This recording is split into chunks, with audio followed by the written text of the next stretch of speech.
जय हिंद स्टूडेंट्स। हम लोग पढ़ रहे हैं क्लोज पैकिंग। पिछले वीडियो में हमने चर्चा की थी टू डायमेंशनल क्लोज पैकिंग की। टू डायमेंशनल क्लोज पैकिंग कहने का अर्थ हुआ कि उसमें दो डायमेंशंस हैं, एक लेंथ और एक ब्रेथ। हम बात कर रहे हैं थ्री डायमेंशनल क्लोज पैकिंग की, तो इसमें तीन डायमेंशंस होंगे, लेंथ होगा, ब्रेथ होगा और साथ में हाइट भी होगी, यानी कि लंबाई, चौड़ाई और ऊंचाई होगी। तो आइए शुरू करते हैं three dimensional close packing. Three dimensional close packing को हम बनाएंगे टू डायमेंशनल क्लोज पैकिंग से ही। स्टूडेंट्स, पिछले वीडियो में आपको मैंने बताया था कि टू डायमेंशनल क्लोज पैकिंग दो तरह का होता है, एक होता है स्क्वायर क्लोज पैकिंग, एक होता है हेक्सागोनल क्लोज पैकिंग। ये है स्क्वायर क्लोज पैकिंग। इसमें भी दो डायमेंशन है, एक लेंथ है और एक ब्रेथ है। ये क्लोज पैकिंग कैसा है, तो हम लोग देख रहे हैं क्या कि एक गोला के ऊपर जस्ट दूसरा गोला है, तो ये हो गया आपका square close packing. Square close packing क्यों हुआ, क्योंकि इसमें प्रत्येक गोला अन्य चार गोलों के टच में रहता है। तो टच में जब रहता है तो प्रत्येक अगर हम लोग सेंटर को मिला दें तो एक स्क्वायर प्राप्त होता है। क्या प्राप्त होता है? स्क्वायर। इसलिए यह स्क्वायर क्लोज पैकिंग है। और यह है हेक्सागोनल क्लोज पैकिंग। क्या है इसमें कि इसमें एक गोला अन्य छह गोले के टच में है। जैसे अगर इस गोले की बात करें तो ये अन्य छह गोला का टच में है, ये अन्य छह गोला का टच में है, स्फेयर का टच में है। और इसको अगर हम इसका सेंटर को, इसका केंद्र को अगर हम लोग मिलाते हैं तो हमें एक तो हेक्सागोन प्राप्त होता है, यानी कि एक षटकोण प्राप्त होता है। इसलिए इसका नाम है हेक्सागोनल क्लोज पैकिंग। ये टू डायमेंशन में है। दोनों में क्या डिफरेंस है? इसमें क्या है कि इसमें जो लेयरिंग है वो बिल्कुल सारे लेयर एक जैसे हैं। ये जैसा लेयर है वैसा ही लेयर ये भी, ये जिस प्रकार का रो है उसी प्रकार से ये भी है, उसी प्रकार से ये भी है। इसलिए इसका नाम हुआ ए लेयरिंग। इसमें क्या है, थोड़ा डिफरेंट है। नीचे वाला है एक, इसको अगर हम लोग ए बोलेंगे तो बी थोड़ा डिफरेंट है। ये ए के जस्ट ऊपर नहीं है, थोड़ा सा इधर साइड में है, इसलिए इसका नाम हो जाएगा बी। फिर ये तीसरा वाला जो है पहले वाले की तरह है, इसलिए इसका नाम हो गया ए फिर से। और अब ये जो चौथा वाला है रो, चौथा वाला जो कतार है बिल्कुल इसके जैसा है, दूसरे वाले के जैसा है, इसी के जस्ट ठीक ऊपर ही है, इसलिए इसका नाम हो गया बी। तो ये जो अरेंजमेंट है वो ए बी अरेंजमेंट है, और ये जो अरेंजमेंट है वो ए अरेंजमेंट है। तो इसमें भी लेंथ और ब्रेथ है ना, एक डायमेंशन इधर से है, एक इधर से भी है, ठीक है। तो ये हो गया आपका हेक्सागोनल क्लोज पैकिंग। इसमें आप कुछ खाली स्थान भी देख रहे हैं। खाली जो खाली स्थान है, खाली स्थान होने के कारण इसमें जो क्लोज पैकिंग जो होता है, एक अगर हम लोग फिक्स्ड एरिया ले लें तो फिक्स्ड एरिया में जो गोलों के द्वारा जो क्षेत्र घेरे गए होते हैं वो 52.4% होते हैं। कितने होते हैं? 52.4% होते हैं। इसमें अगर कोई फिक्स एरिया ले ले तो उसमें घेरा गया जो क्षेत्र होता है वो 68% होता है। कितना होता है? 68%। तो इसकी चर्चा हम लोग बाद में करेंगे कि बीच में जो स्पेस है उसका क्या है, क्लोज पैकिंग में क्या फर्क पड़ता है, इसकी चर्चा हम लोग बाद में करेंगे। पहले देखते हैं कि टू डायमेंशनल क्लोज पैकिंग से थ्री डायमेंशनल क्लोज पैकिंग कैसे बनता है। इसमें ध्यान दीजिए, ये तो हो गया एक टू डायमेंशनल क्लोज पैकिंग। इसमें क्या है कि एटम्स जो बिछे हुए हैं एक तल पर बिछे हुए हैं, लंबाई में और चौड़ाई में। अगर इसको हम थोड़ा सा ऐसे तिरछा कर दें तो कुछ इस प्रकार से दिखेगा, मतलब ये एक लेयर बन गया। इसको ऐसे पलटा कर रखना है, ऐसे था, इसको ऐसे रखना है, तो ये एक लेयर बन गया। क्या बन गया? लेयर। ये हो गया आपका लेयर। और अगर हम इस लेयर का नाम दें तो इसको हम बोलेंगे ए लेयर, लेयर ए बोलेंगे। ये क्या बन गया? लेयर ए बन गया। और आगे देखिए यहाँ पर क्या है कि बहुत सारे लेयर्स को अगर रख दें, इस लेयर के ऊपर एक लेयर और फिर एक लेयर और रख दें तो ये लेयर क्या हो जाता है, आपका लंबाई और चौड़ाई के साथ साथ ऊंचाई भी बढ़ने लगती है। तो इसका तीन डायमेंशन मिलता है, लंबाई, चौड़ाई और ऊंचाई। तो इस प्रकार से एक पैकिंग बनता है, उसको हम लोग बोलते हैं सिंपल क्यूबिक क्लोज पैकिंग। क्या बोलते हैं? सिंपल क्यूबिक क्लोज पैकिंग, क्योंकि यह सिंपली एक क्यूब जैसा है। सिंपल क्यूबिक क्लोज पैकिंग इसको बोलते हैं, सिंपल क्यूबिक क्लोज पैकिंग। ये सिंपल सा एक क्यूब जैसा बन रहा है, इसलिए सिंपल क्यूबिक क्लोज पैकिंग हो गया। कैसे हुआ? एक लेयर हमने बनाया टू डायमेंशनल क्लोज पैकिंग से, उसके ऊपर एक लेयर और रखा, उसके ऊपर एक लेयर और रखा, और लेयर लेयर हम लोग रखते गए तो एक पैकिंग मिला थ्री डायमेंशनल का, जिसमें लंबाई भी है, चौड़ाई भी है, ऊंचाई भी है। और इस प्रकार से एक सिंपल सा क्यूब जैसा प्राप्त हुआ, जिसको हम लोग सिंपल क्यूबिक बोलेंगे, सिंपल क्यूबिक क्लोज पैकिंग।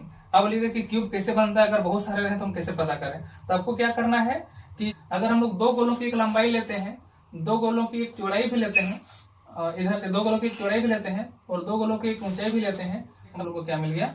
एक क्यूब मिल गया। इसको हम लोग सिंपल क्यूबिक क्लोज पैकिंग करेंगे, सिंपल क्यूबिक क्लोज पैकिंग बोलेंगे। तो इसकी चर्चा भी बाद में होगी। क्यूबिक क्लोज पैकिंग केवल समझना था तो आपने समझ लिया कि क्या प्राप्त होता है, सिंपल क्यूबिक क्लोज पैकिंग होता है। इसी प्रकार से जो हेक्सागोनल क्लोज पैकिंग है 2 डायमेंशन का, अगर उसको हम क्या करेंगे ऐसे रखते हैं तो यहाँ भी एक लेयर प्राप्त होता है। हेक्सागोनल क्लोज पैकिंग का एक लेयर है। देखिए बीच वाला सेंटर वाला एटम ये है और जो साइड में जो 6 एटम जो घिरे हुए हैं वो ये है। इससे ये भी क्या है, एक लेयर प्राप्त हुआ है। लेकिन इस लेयर को हम लोग 2 तरीका से अरेंज कर सकते हैं। इस लेयर को हम लोग क्या कर सकते हैं, 2 तरीके से अरेंज करेंगे और हम लोग को 2 तरह का मिलेगा क्लोज पैकिंग मिलेगा। क्या क्या मिलेगा, एक मिलेगा हम लोग को HCP hexagonal cubic close packing, और एक मिलेगा आपका cubic close packing CCP। Hexagonal close packing और simple cubic close packing, hexagonal close packing और क्यूबिक क्लोज पैकिंग। तो 3 डायमेंशनल क्लोज पैकिंग भी 3 तरह का हम लोग पढ़ेंगे। पहला प्रकार है हम लोग का सिंपल क्यूबिक क्लोज पैकिंग, दूसरा हम लोग पढ़ेंगे HCP यानी कि हेक्सागोनल क्लोज पैकिंग, तीसरा है आपका CCP क्यूबिक क्लोज पैकिंग। तो यह आपको समझ में आ गया है कि सिंपल क्यूबिक क्लोज पैकिंग कैसे फॉर्म होता है। अब हमें देखना है कि ये HCP और ये CCP कैसे फॉर्म होता है। HCP और CCP को बहुत ही डिटेल में मैं आपको बताने वाला हूं, इसलिए आप ध्यान से देखिएगा, क्योंकि बहुत बार स्टूडेंट्स को समझ में ही नहीं आता है कि HCP और CCP है क्या चीज। तो आइए देखते हैं हम लोग कि HCP और CCP क्या है। उससे पहले थोड़ी सी बातें मैं करूंगा कि इसमें कोऑर्डिनेशन नंबर क्या होगा। मैंने आपको बताया था ना, यहाँ पर एक गोला 4 गोला का टच में है, तो यहाँ पर कोऑर्डिनेशन नंबर कितना है, 4 है। CN मैंने कितना बताया था इसका, 4। ये आपका क्या बोलते हैं 2 डायमेंशनल क्लोज पैकिंग में जो स्क्वायर क्लोज पैकिंग है उसमें कोऑर्डिनेशन नंबर होता है 4। ये 6 गोला का टच में है, तो इसमें CN जो है कोऑर्डिनेशन नंबर CN इक्वल इसमें कितना था, 6 था, क्योंकि एक गोला 6 गोला का टच में है। तो अगर सिंपल क्यूबिक क्लोज पैकिंग की बातें करेंगे कि तो इसमें एक गोला कितने गोले के टच में है, आप ध्यान से देखिए। अगर हम बात करते हैं इस गोले की बात करते हैं, ठीक है, या फिर इसके पीछे जो गोला है उसका बात करते हैं, तो अब ध्यान दीजिएगा कि एक गोला ये जब लेयर बना है तो बीच वाला गोला तो 4 गोलों का टच में है ही ये, तो इसके ऊपर एक लेयर और रखना है। ये देखिए एक स्क्वायर बन गया ये, है ना, और इसके ऊपर में एक गोला और रखना है और नीचे से एक गोला और रहेगा, ठीक है। तो प्रत्येक गोला 6 गोला का टच में रहेगा, प्रत्येक गोला 6 गोला का टच में रहेगा। जितने भी गोले हैं सब अन्य 6 गोले के टच में हैं। तो इसमें जो कोऑर्डिनेशन नंबर हो जाएगा वो कितना हो जाएगा, 4 साइड में, एक ऊपर एक नीचे। इसमें CN कितना हो जाएगा, 6 हो जाएगा। वो कितना हो जाता है, CN हो जाता है आपका 6। क्यों हो जाता है 6, क्योंकि इसमें प्रत्येक गोला 6 अन्य गोलों के टच में है। अब आइए देखते हैं कि हम लोग HCP और CCP कैसे बनेगा। आप लोग ध्यान से वीडियो को देखिए, क्योंकि सबसे ज्यादा कंफ्यूजन इसी में होता है कि HCP कैसे बनता है और CCP कैसे बनता है। स्टूडेंट्स, यह हो गया हेक्सागोनल क्लोज पैकिंग 2 डायमेंशन का, यह एक लेयर हो गया। हम क्या बोलेंगे कि ये एक लेयर है। अब इस लेयर को आप ध्यान से देखिएगा तो इसमें जो गोले आपस में जो सटे हुए हैं तो बीच में कुछ गैप बन रहा है, बीच में कुछ गैप बन रहा है। जब गोल चीजों को आपस में सटा कर रखते हैं तो बीच में गैप बनता ही बनता है। तो ये जो गैप है, आप ध्यान से अगर आप देखिएगा तो ये गैप जो है सो किस तरह के बन रहे हैं, ध्यान दीजिएगा थोड़ा सा। अगर आप ध्यान देते हैं तो ये गैप जो है बन रहे हैं त्रिभुजाकार गैप बन रहे हैं, और वो 2 तरह के बन रहे हैं। किस प्रकार से, एक त्रिभुज जो है ये जो मैंने ब्लू वाला बनाया है, आप देख सकते हैं कि ब्लू वाला का जो डायरेक्शन है नुकीला भाग ऊपर की ओर है, इस प्रकार से है। और जो पीला वाला जो मैंने ट्रायंगल बनाया है वो इस प्रकार से है, मतलब एक अपवार्ड डायरेक्शन में है और एक डाउनवार्ड डायरेक्शन में है। इसमें ऊपर वाला सिरा नुकीला है, नीचे है आपका बेस, इसमें ऊपर की ओर बेस है और नीचे का सिरा नुकीला है। ये 2 तरह के त्रिभुज बन रहे हैं और इन्हीं त्रिभुजों को हमें ढकना है अगले लेयर से। सबसे पहले देखते हैं कि जो त्रिभुज ऊपर वाले हैं, ऊपर की ओर जिनका डायरेक्शन है, उनको ढकते हैं तो किस प्रकार से ढका जा सकता है। जब हम उनको ढकेंगे तो ये इस प्रकार से होगा। आप एक साथ में दोनों त्रिभुजों को नहीं ढक सकते हैं, एक बार में आप एक ही त्रिभुज को ढक सकते हैं। तो आप ध्यान दीजिएगा कैसे ढकते हैं। अगर हम ढकेंगे तो एक गोला हमें बनाना पड़ेगा इस प्रकार से। ये हो गया आपका एक गोला, दूसरा गोला यहाँ पे बनेगा, यहाँ पे हम नहीं, अब इसको हम नहीं ढक सकते। दूसरा गोला बनेगा हमारा यहाँ,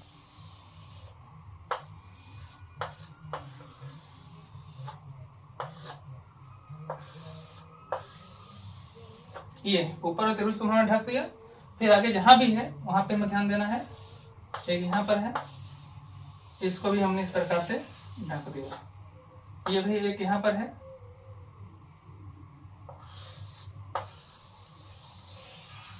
ये हमने ढक दिया। और फिर आगे देखिए उसी प्रकार से इसको, जितने भी ऊपर डायरेक्शन में है सबको हमने क्या किया, गोला का एक दूसरा लेयर बिछा करके ढक दिया। तो जो व्हाइट वाला लेयर है इसको हम बोलेंगे कि ये ए लेयर है, और दूसरा जो लेयर है वो है आपका बी लेयर। तो हम क्या किए कि पहला एक लेयर बनाया व्हाइट कलर से, उसको ए लेयर बोला। दूसरा लेयर मैंने पीला कलर से बनाया, उसको हमने बोला बी लेयर। तो इसको ढक दिए। तो जितने भी अपर डायरेक्शन वाले त्रिभुज थे मैंने सबको क्या किया है कि गोलों के द्वारा ढक दिया है। तो इसमें क्या परिवर्तन हुआ आपको ध्यान दीजिएगा। इसमें आप ध्यान दीजिएगा कि इसमें व्हाइट वाला जो है तीन गोला से जो त्रिभुज बना है अपर डायरेक्शन में कुछ इस प्रकार से बना है, और उसको हमने पीला वाला से ढक दिया है। यहाँ पे हमने क्या किया है, पीला वाला से ढक दिया है। ये यहाँ पे ढक गया, ये गैप यहाँ पर ढका गया है पूरी तरह से। ये जो बीच में जो गैप आप देख रहे थे त्रिभुज अपर डायरेक्शन वाला, इसको हमने ढक दिया है।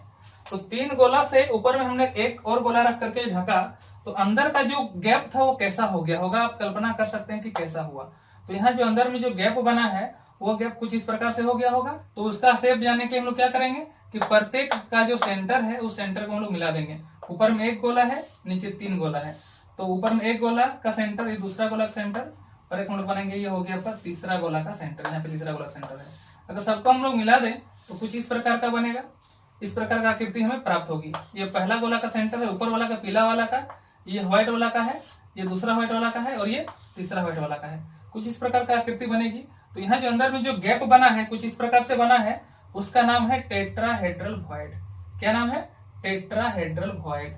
इसको बोलते हैं वॉइड बोलते हैं, बीच का गैप को बोलते हैं वॉइड, और इसका नाम हो गया, बीच में जो गैप बन गया उस गैप को हम लोग बोलते हैं वॉइड।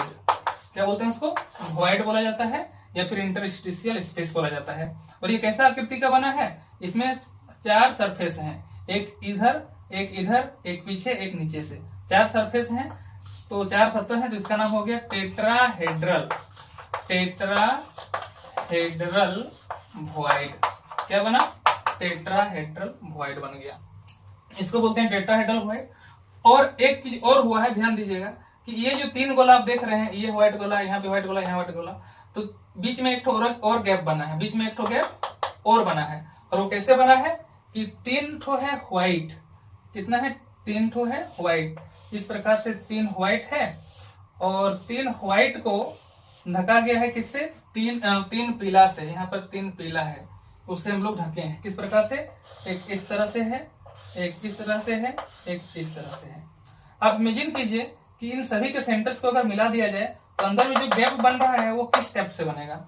वो गैप कुछ इस प्रकार से बनेगा, एक त्रिभुज नीचे बनेगा, एक बनेगा उल्टा डायरेक्शन में, ठीक है। और सबको अगर आप मिला दीजिएगा इस प्रकार से, सबको इस तरह से मिला दीजिएगा तो अंदर का जो स्पेस बनेगा कुछ इस प्रकार से बनेगा। तो और उसमें 8 सरफेस हैं। कितने सरफेस है उसमें, 8 सरफेस। इसको हम बोलते हैं ऑक्टाहेड्रल वॉइड। क्या बोलते हैं, ऑक्टाहेड्रल वॉइड बोलते हैं। ये ऑक्टाहेड्रल वॉइड है।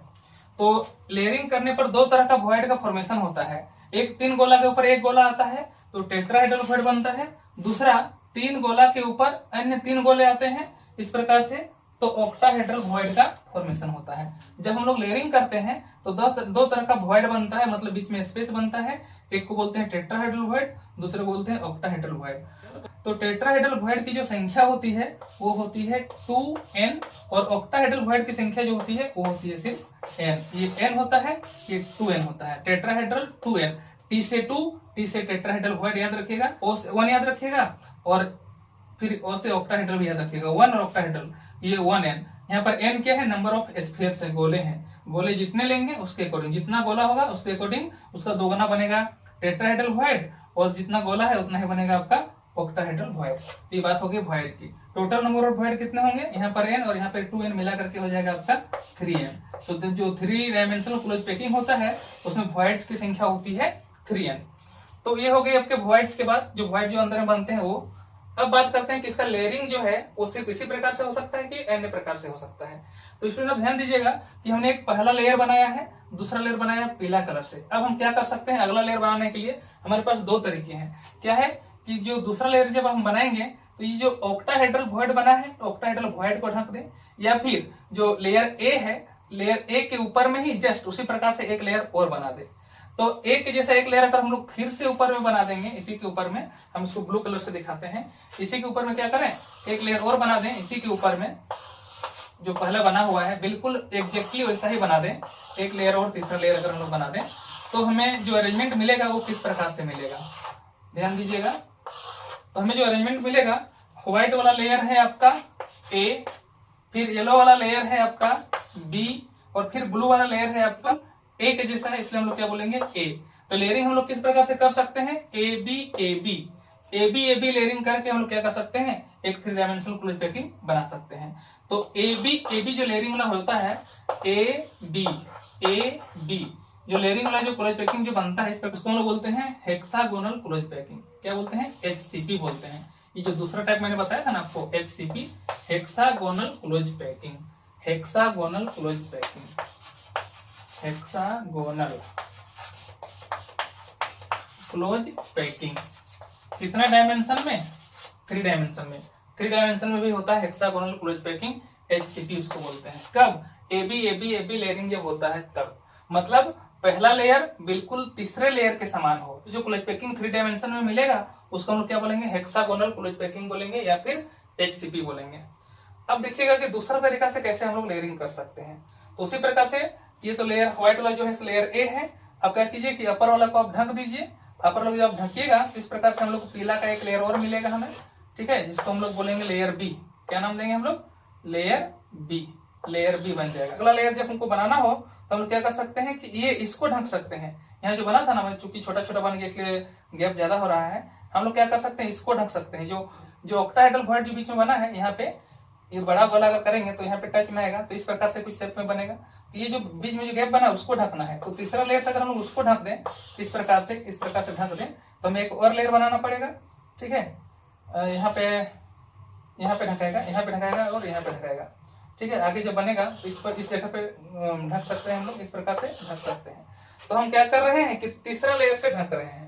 तीसरा लेयर से जब ढक रहे हैं तो किस प्रकार से मिल रहा है, एक ए लेयर मिल रहा है व्हाइट वाला, फिर पीला वाला जो मिल रहा है आपका वो दूसरा लेयर हो गया, बी लेयर हो गया, और तीसरा वाला हो गया लेयर सी। फिर से अगर जब लेयरिंग करेंगे तो फिर बिल्कुल ए की तरह से हमें एक और लेयर मिलेगा, बिल्कुल ए की जैसा हम लोग को क्या मिलेगा, एक लेयर और मिलेगा। तो इसमें जो लेयरिंग हो जाता है वो ABC होता है। कैसा लेयरिंग होता है, ABC। इस प्रकार का लेयरिंग होता है ABC फिर ABC। मतलब जो चौथा लेयर है वो पहले के जैसा हो। इसमें क्या था कि तीसरा पहला के जैसा था, इसमें चौथा पहला के जैसा है। तो इस प्रकार से जो हमें 3 डायमेंशनल क्लोज पैकिंग मिलता है उसको हम लोग बोलते हैं ABC लेयरिंग वाला। और ये चूंकि क्यूब का निर्माण करता है इसलिए हम लोग बोलते हैं इसको CCP। ये दूसरा टाइप बनाता है, क्या बनाता है, CCP, यानी कि क्यूबिक क्लोज पैकिंग। क्या बनाता है, क्यूबिक क्लोज पैकिंग बनता है, क्यूबिक क्लोज पैकिंग CCP बनता है। इसमें जब लेयरिंग करते हैं तो पहला लेयर और तीसरा लेयर बिल्कुल एक समान होता है, तो क्या बनता है, HCP बनता है। यहाँ पर लेयरिंग कर रहे हैं तो पहला लेयर और चौथा लेयर बिल्कुल एक समान बन रहा है, तो ये क्या हो गया, CCP हो गया, यानी कि क्यूबिक क्लोज पैकिंग हो गया। तो स्टूडेंट्स आपको दोनों तरह के क्लोज पैकिंग अच्छे से समझ में आ गए होंगे। तो यह बात हुई 3 डायमेंशनल क्लोज पैकिंग की। अब थोड़ी सी बात हम कर लेते हैं यूनिट सेल की। यूनिट सेल के लिए मैं आपको अलग से वीडियो बना करके दूंगा, लेकिन थोड़ी सी बात करते हैं क्योंकि 3 डायमेंशनल क्लोज पैकिंग से ही आगे बनता है आपका unit cell. 3 dimensional close packing से क्या प्राप्त होता है, यूनिट सेल प्राप्त होता है, इसलिए हमें थोड़ा सा देख लेना है। शुरुआत करेंगे सिंपल क्यूबिक क्लोज पैकिंग से।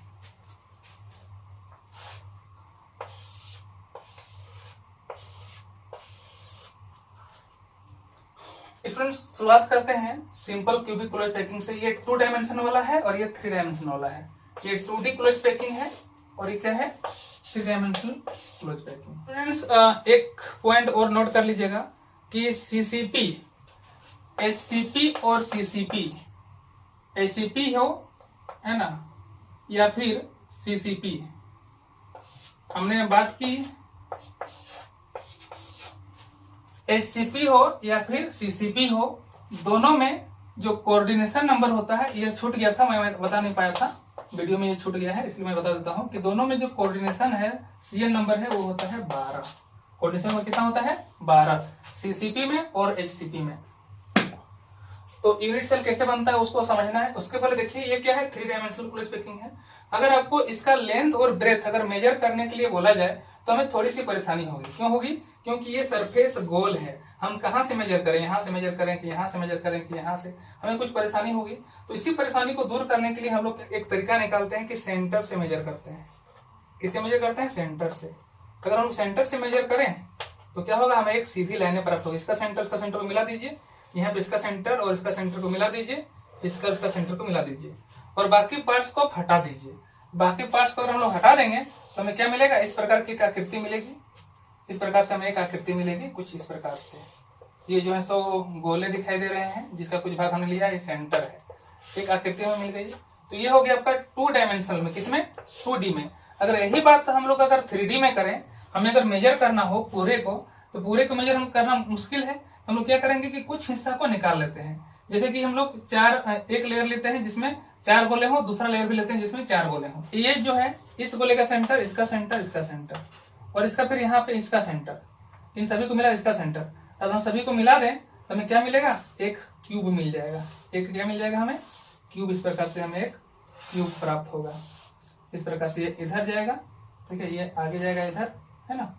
तो हमें क्या होगा कि इधर से अगर एक पीछे भी तो एक गोला है ना, तो अगर इस प्रकार से अगर हम एक अंदाजा लेते हैं तो इस प्रकार से हमें क्या मिलता है? क्यूब मिलता है। मैं फिगर को यहाँ पे बना के दिखा देता हूँ। हमें कुछ इस प्रकार की आकृति प्राप्त होती है। इस प्रकार से हमें मिलती है। इस प्रकार की हमें एक आकृति मिलेगी। बीच वाला पार्ट नहीं बनाना है क्योंकि बीच वाला पार्ट तो ढका हुआ है ना। ये हमें कुछ ऐसी आकृति हमें मिलती है इस प्रकार से। यही पार्ट हम नहीं बनाएंगे क्योंकि ये पार्ट तो ढका हुआ है। तो बीच में गोले कैसे दिखेंगे? हमें गोले यहाँ पे दिखेंगे, इस प्रकार से दिखेंगे। इस प्रकार से हमें गोले दिखाई देंगे, ठीक है। यहाँ भी ऐसा ही, ऐसे ऐसे ऐसे ऐसे इस प्रकार से कोई दिखाई देगा। तो ये जो है अब हमें इसका लेंथ भी मिलेगा, ब्रेथ भी मिलेगा, हाइट भी मिलेगा, लंबाई चौड़ाई ऊंचाई मिल जाएगा। हम लोग आसानी से इसका जो डायमेंशन है, इसका जो भी डायमेंशन है उसको हम लोग मेजर कर सकते हैं और बहुत सारी जानकारी प्राप्त कर सकते हैं। तो हमने 2D से हमने समझाया आपको कि 3D में किस प्रकार से मिलेगा। तो एक क्यूब मिल गया। तो ये जो क्यूब मिल गया इसी को हम लोग बोलेंगे यूनिट सेल। ये एक यूनिट सेल है। ये क्या है? एक यूनिट सेल है। और हम लोग यूनिट सेल को रिपीट करते जाए तो पूरा का पूरा क्रिस्टल मिल जाता है। क्या मिल जाता है? पूरा का पूरा क्रिस्टल। और अगर क्रिस्टल के सारे अगर पॉइंट्स को मिला दें, अगर पॉइंट्स को मिला करके हम लोग स्ट्रक्चर बनाते हैं तो उसको हम लोग क्या बोलते हैं? क्रिस्टल लैटिस बोलते हैं। तो इनकी चर्चा हम लोग बाद में करेंगे, नेक्स्ट वीडियो में करेंगे। स्टूडेंट्स मिलते हैं अगले वीडियो में जिसमें हम लोग पढ़ेंगे यूनिट सेल के विषय में। यूनिट सेल कितने प्रकार के होते हैं, क्या होते हैं, इन सारी सब चीजों की बातें हम लोग करेंगे। तो देखते रहिए हमारा वीडियो, समझते रहिए केमिस्ट्री। मिलते हैं अगले वीडियो में। जय हिंद।